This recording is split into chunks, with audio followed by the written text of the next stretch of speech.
sabay sa kahanginan.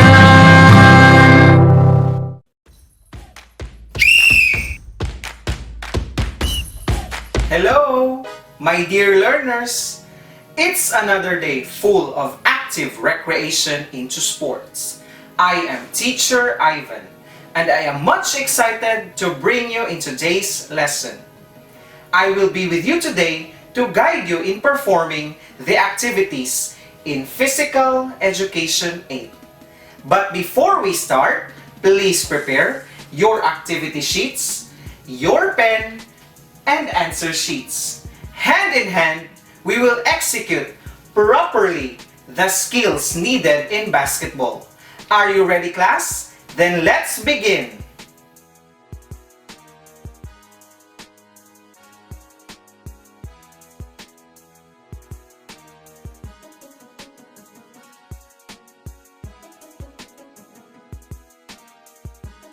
Today, we will be learning and executing about the skills to develop in the sport of basketball. From the previous module, you learned already about how to plan, prepare, and act it out a physical activity program that is intended to track and guide you in your journey to fitness goals. But before we go to our main discussion today, let us check on what you know about the different skills in the sport of basketball. We have dribbling, shooting, passing, running, rebounding, and a basketball ball. What are these words and image? Do you know them? Basically, from those words and image, it is associated with the sport of basketball. Specifically, its different skills. Are you already familiar with these skills? Let's proceed.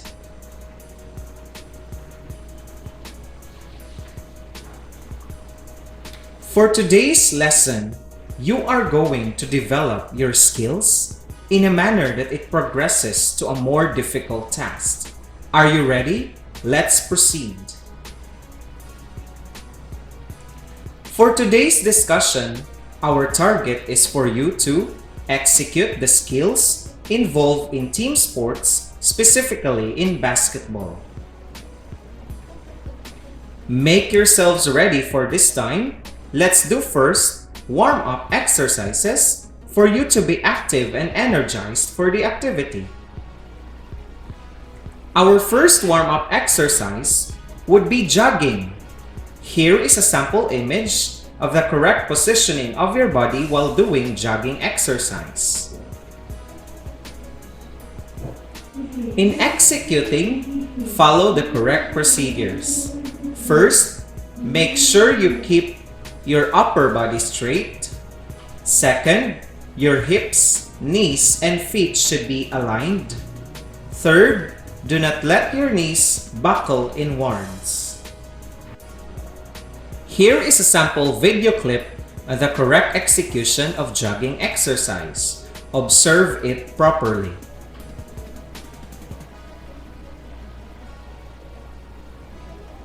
Make sure to follow all the procedures in order to prevent injuries while doing it. That's it for your first warm-up exercise, hoping that you will do and execute it properly by following the procedures. Well, if you've done it properly, great job! Next warm-up exercise you will execute is jumping jacks. Here is a sample figure on the correct positioning of the body while doing jumping jacks.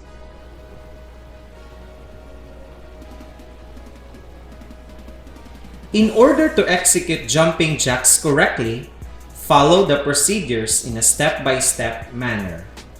First, start by standing straight up with feet together and arms down by your sides. Second, jump both feet out to the sides, making your feet at least shoulder width apart, while also raising your arms up and over your head.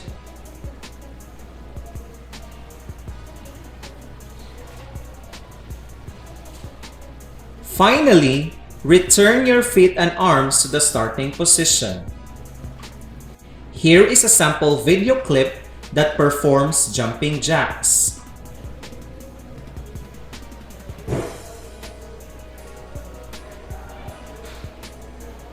So we are done with the second warm-up exercise, which is jumping jacks. Have you followed the correct procedure? If yes, you did it right. Great job! For today's discussion, you will learn about the skills to be developed in basketball. You want to know those skills? Then let's begin. The first skill in basketball is dribbling. Here is a sample image of a boy that is doing the basics of dribbling. Look closely to the image.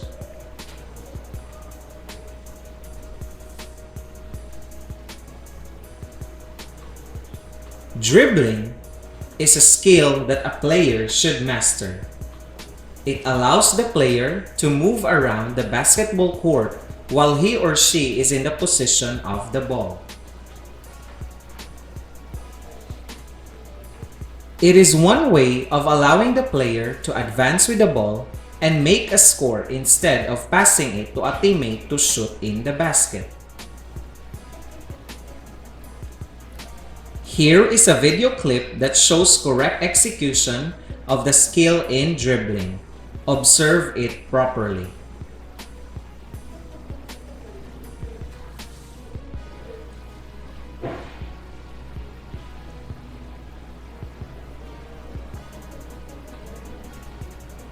Second skill that you will learn in the sport of basketball is rebounding.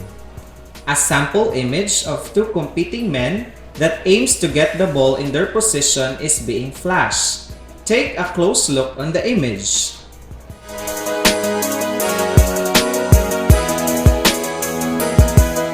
Rebounding is the most important aspect of the basketball game, which enables the player to jump with power to get the ball as it bounces to the rim after a failed shot before it touches the floor.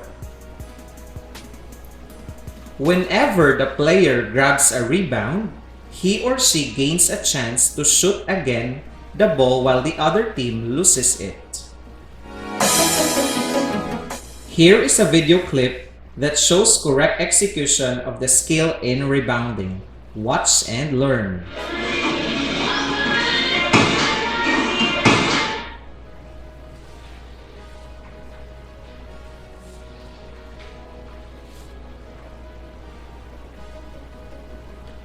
The third skill of the sport in basketball is passing. The image shows between two teammates doing ball passing with one another. Observe the image closely. Passing is a primary skill in playing basketball.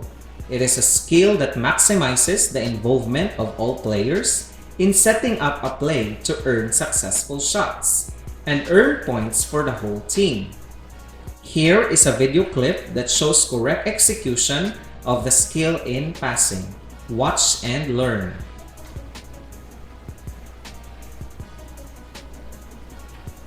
Another skill of basketball is running. The image shows a man with correct positioning of his body while running. Take a closer look on the image.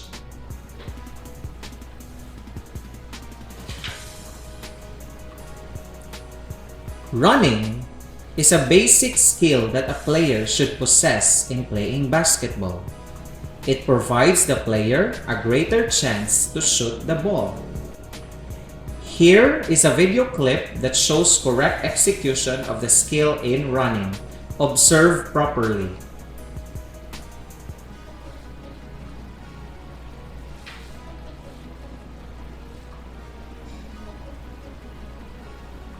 Shooting is the last skill in the sport of basketball. The image shows the correct way in executing the shooting technique in basketball. Look closely.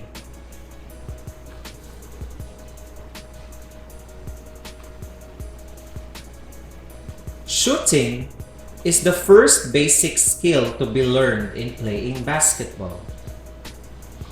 When shooting the ball, just remember the abbreviation BEEF. Balance, eyes, elbow, and follow through. Here is a video clip that shows correct execution of the skill in shooting. Observe properly.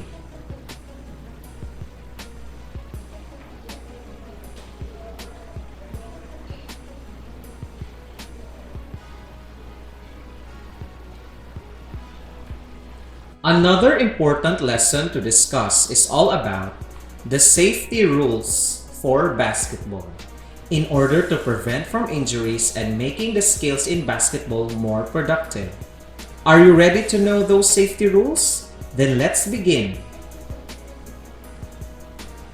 First rule: no player may swing his elbows in an attempt to secure the basketball, particularly when the player has gathered a rebound.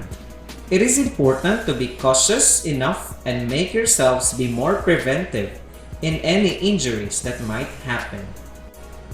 Second rule: players who are up in the air and in a vulnerable position while shooting or rebounding are not in a position to defend themselves.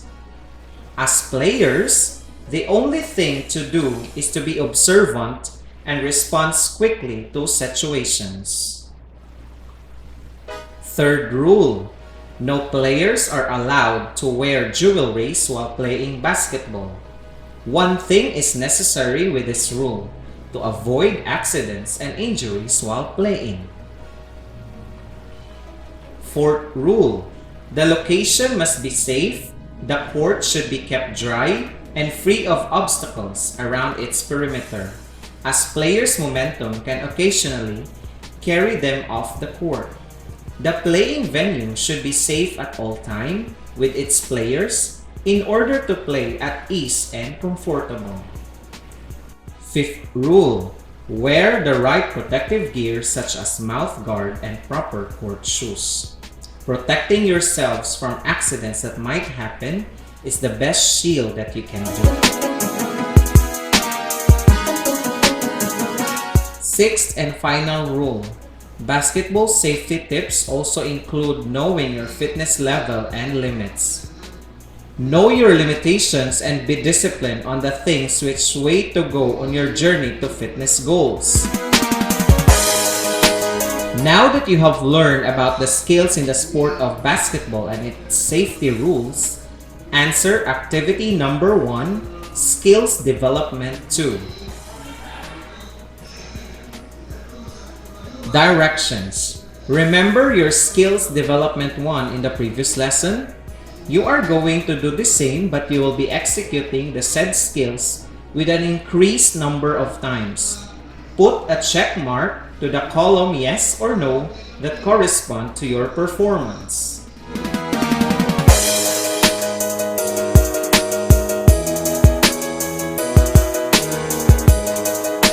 Follow the format and write your answers in your activity notebook. Be honest in doing the task.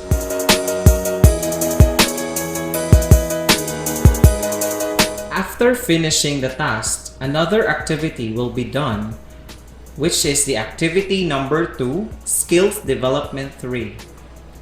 Directions. Execute the skills in basketball. Put a check mark to the column yes or no that correspond to your performance. Follow the format and write your answers in your activity notebook. Be honest in doing the task. Final activity is all about Activity 3, Fitness Contract. As part of achieving your fitness goals, as part of your contract in modules 1 and 2, how is increasing the number of times doing the basketball skills help you in attaining your goals towards fitness? Write your answers in your activity notebook. From today's lesson, think and reflect from those questions. Number 1, what are the skills needed in basketball? Number 2, how important is the sport of basketball in our lives? Write your answers in your activity notebook. Great job! I hope you've learned a lot from today's lesson. I am very happy for your participation. I am Teacher Ivan saying, enjoy the recreational activities into sports. It relieves you with stress that makes a person more relaxed. And that ends our lesson in skills to develop in the sport of basketball. Have a great day! Bye!